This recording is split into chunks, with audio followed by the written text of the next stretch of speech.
Shalom, perkenalkan nama saya Otil Vita Putra Himawan. Saya dari Prodi Teknik Informatika dengan nomor NIM 21K10061. Pada video kali ini saya akan melakukan reaction terhadap materi Phenomenon of Religion pertemuan ke-13 yang sudah disampaikan oleh Pak Gregorius, yaitu yang pertama tentang silsilah keluarga saya. Untuk silsilah keluarga ini saya ambil dari keluarga orang tua putra saya. Kedua orang tua saya yaitu Doni Wahyu Himawan dan almarhum Priscilla Emi Herawati, dengan saya putra pertamanya Otia Lufta Putra Himawan, dengan adik saya Ebenezer Joseph Putra Himawan. Untuk kedua orang tua dari orang tua saya yang putra bernama Eyang Panus Suwahyo dan Eyang Putri Monika Sri Sudaryati. Untuk yang Eyang putra sudah almarhum, beliau dipanggil Tuhan pada tahun 2016. Lalu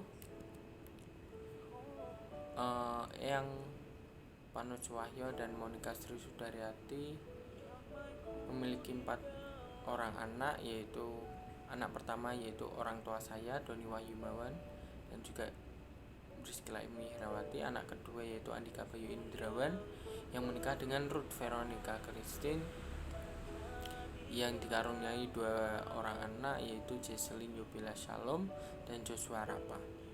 Untuk anak ketiga dari yang saya yaitu Angga Rizky Adityawan dan Maria Arista, yang dikaruniai 4 orang anak yaitu David Jovian Nathaniel, Graciela Joyce Sylvia Rich, Gabriela Latisa Listia Rich, dan juga Ariela Natania Jocelyn Putri.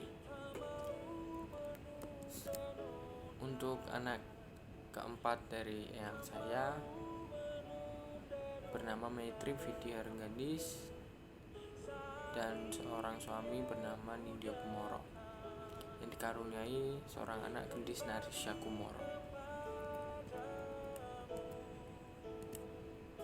Untuk materi selanjutnya yaitu sebagai acuan di dalam pembahasan video reaction Phenomenon of Religion ke-13 kali ini terambil di dalam firman Tuhan, yaitu Kejadian 1 ayat 27 yang berbunyi, maka Allah menciptakan manusia itu menurut gambarnya. Menurut gambar Allah diciptakannya dia, laki-laki dan perempuan diciptakannya mereka. Nah, berdasarkan ayat firman Tuhan ini, apa yang dapat kita ambil? Tentu hal ini memberikan fakta sejati mengenai nilai diri kita sebagai manusia. Dimulai dengan fakta bahwa kita semua diciptakan oleh tangan Sang Pencipta sendiri menurut gambarnya. Cara pandangan Kristiani mengenai manusia sangatlah solid. Bahkan sampai sekarang ini tidak ada ajaran yang lain untuk menghargai martabat manusia lebih tinggi daripada ajaran Kristus sendiri. Hal ini membuktikan bahwa martabat manusia begitu sangat tinggi. Seluruh diri dan pribadi manusia adalah berasal dari Allah, dan manusia tetap berada pada eksistensinya sebagai makhluk ciptaan Allah. Tentu dari martabat itu berakibat juga sebagai tugas positif, yaitu tugas utama manusia dan seluruh hidupnya adalah mengembangkan diri sebagai citra Allah. Manusia diciptakan berbeda dengan makhluk lain. Ia memiliki keistimewaan karena diciptakan memiliki akal budi, kehendak, suara hati, dan kebebasan. Tapi perlu diingat juga bahwa kebebasan ini tidak boleh disalahgunakan tentunya. Manusia diciptakan Allah menurut gambar dan citranya.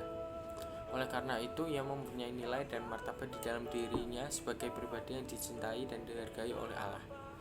Terlepas dari semua kualifikasi atau keterampilan sebagai unsur lahiriah yang melekat pada manusia.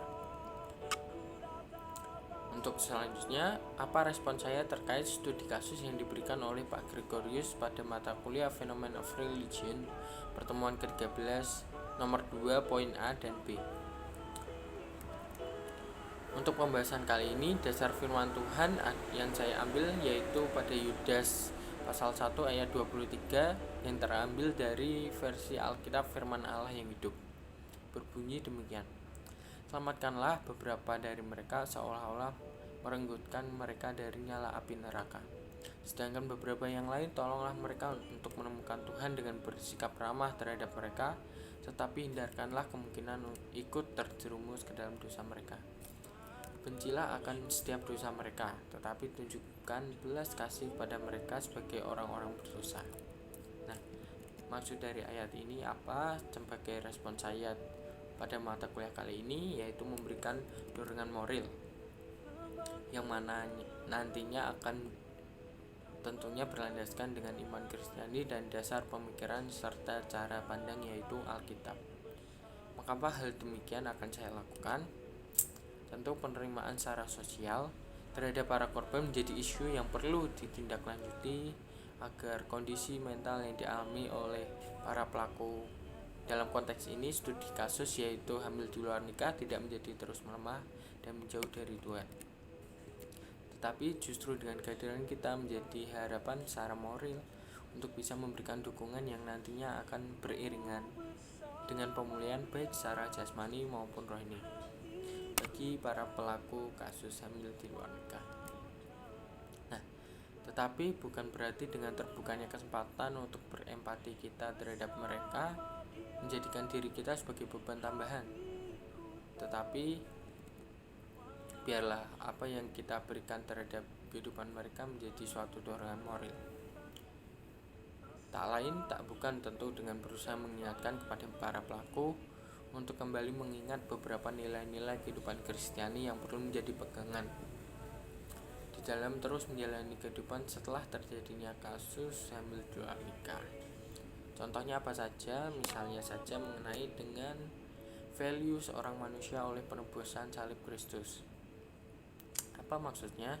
Yaitu bagaimana dengan anugerah dan belas kasih dari Allah sendiri melakukan karya penebusan bagi setiap manusia berdosa lewat anaknya yang tunggal yaitu Yesus Kristus. Perlu diingat bahwa value seorang manusia di dalam iman Kristiani sangat tinggi dikarenakan telah terjadinya penebusan karya salib Kristus di dalam dunia ini, sehingga menjadi tolak ukur bagaimana kita perlu mengingat bahwasanya Tuhan itu tetap baik apapun kejadiannya. Yang kedua yaitu bahwasanya Allah tetap mencintai anaknya, kita sebagai biji matanya ataupun umat kesayangannya. Kasih Allah terhadap manusia tidak berubah dari dulu, sekarang, dan selamanya. Mengapa? Karena sejatinya Allah sendirilah yang kasih. Maka perlu adanya kesadaran bahwa kita tetap dicintai, disayang Allah. Diri kita memang hina akibat dosa, tetapi semua itu sudah dibayar lunas oleh Tuhan Yesus di atas kayu salib. Lalu poin berikutnya adalah bagaimana mengupayakan kehidupan kudus setelah adanya kejadian yang sudah dialami tersebut. Misalnya saja dari kehidupan kita yang berubah menjadi semakin hidup kudus, sehingga nanti kiranya Bapak berkenan untuk memulihkan setiap luka hati, luka batin, atau bahkan sakit mental dan pikiran, beban hidup yang timbul akibat kejadian tersebut, atau bahkan rasa malu yang nantinya Bapak gantikan dengan damai sejahtera yang sempurna. Terima kasih. Berikut pemaparan video saya.